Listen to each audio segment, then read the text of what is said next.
Bienvenue dans ce nouvel Instant Geek sur le Charlie's Cross Carry avec 5 finitions différentes et une désinstallation. Pars centré et mets ton bébé sur ton dos avec la méthode de ton choix. Ajuste sa hauteur car on va commencer avec un cross-pass et une waist belt, donc le bébé ne doit pas être trop haut.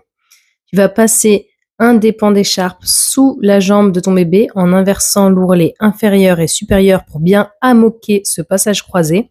Attention à l'ouverture que cela crée sur le côté pour ton bébé. Tu vas ensuite venir remonter le deuxième cross-pass tout en remettant les ourlets dans le bon sens. Hop, je mets le deuxième passage croisé sur le dos du bébé. Et là, je fais un V-pull, c'est-à-dire tirer en forme de V les ourlets supérieurs puis les ourlets inférieurs afin de bien ajuster ma waist belt. À présent, j'ai réuni bien tout mon tissu regroupé sur mes deux épaules et je vérifie la position de mon bébé et ma waist belt. J'ai tendance à la déployer sur mon ventre, mais pour la finition que je vais te montrer, pas besoin de faire ça. Là, je vais descendre ensuite le pan qui est le cross-pass du dessous, donc celui sur lequel je n'avais pas travaillé jusqu'à présent, et je vais créer une bande passante poitrine. Donc je vais abaisser ce pan, faire ma bande passante poitrine, et remonter sur le dos de bébé en un passage hamac ou sling pass. Il est important de bien travailler la tension à l'horizontale de sa bande passante pour bien chasser tout le mou et vraiment bien travailler le confort futur de ce nouage. Donc voilà, je me mets à l'horizontale, je fais bien un pli par pli, je ramène tout le surplus sous les genoux de mon bébé. Et une fois que j'ai bien ajusté la bande passante, je remonte le tout sur l'épaule pour créer le passage hamac.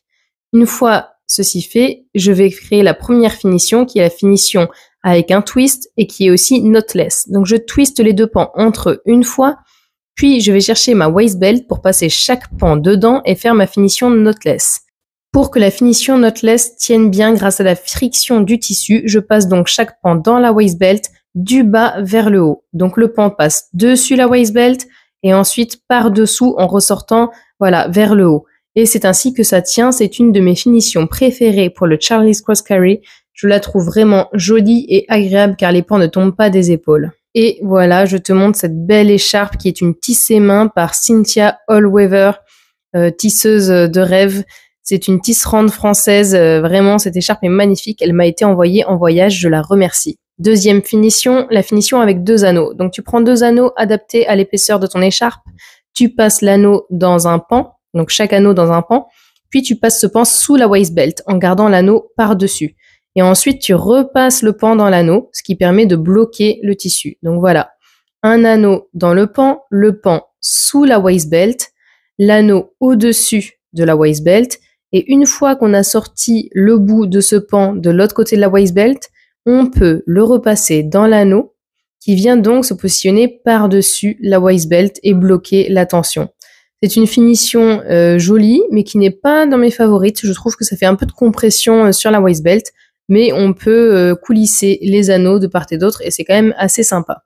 Troisième finition que je te propose, celle avec un seul anneau et qui rappelle un peu un freshwater.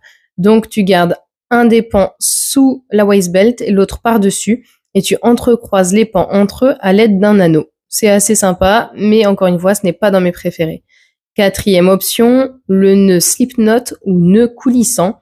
Ça, c'est super pratique quand tu fais avec une écharpe courte, c'est-à-dire normalement le Charlie's Cross Carry, on le fait avec une base ou une base plus 1. Si jamais tu le fais avec une base moins 1, ça peut passer avec un slip knot. Cinquième option et dernière que je te montre aujourd'hui, c'est la finition Xena avec un anneau, où là tu dois bien faire attention à rentrer les pans pas dans le même sens dans l'anneau afin qu'il reste bien à plat sur ton sternum et ne te fasse pas mal. Une fois que tu as fait ça, tu repars de chaque côté et tu viens faire un nœud simple ou double selon le grip de ton écharpe sous les fesses de bébé. Et en fait, cette belle finition avec l'anneau, elle fait vraiment la finition Xena qu'on peut aussi faire en double hamac. Je la trouve très sympa et très belle pour dégager les épaules quand on marche.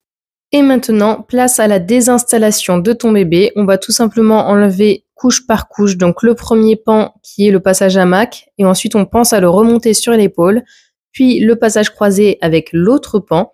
Et là, on tient bien le bébé avec une main sous son assise pour le faire coulisser sous le bras par la hanche devant nous. J'espère que tu vas tester le Charlie's Cross Carry qui est vraiment un nouage très soutenant et très sympa et tu me diras ta finition préférée. À bientôt!